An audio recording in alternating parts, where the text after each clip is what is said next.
then like did he go get a dark sage or did he already have one? That's the question. If he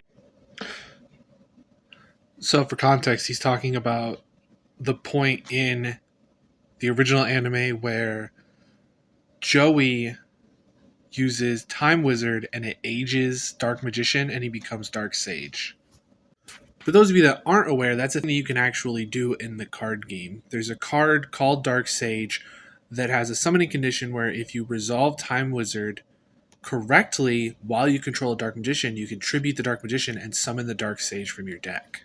The thing that the anime did for quite a while, this happened through GX too, is it kind of just like materialized cards all the time.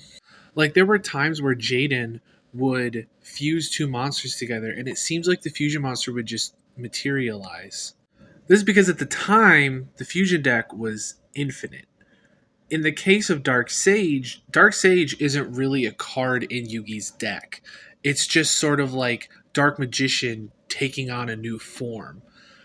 They didn't really put Dark Sage into a real mechanic until after that episode aired, and they decided that they wanted to print Dark Sage as a real card.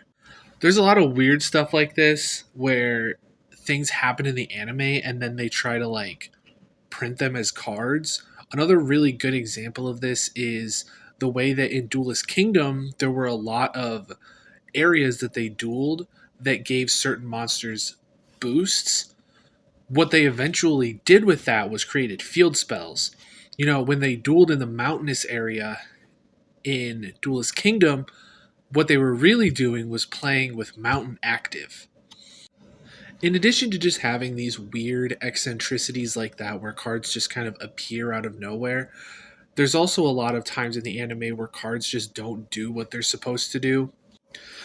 The one that comes to my mind immediately is always Gold Sarcophagus in the finale of the original Duel Monsters.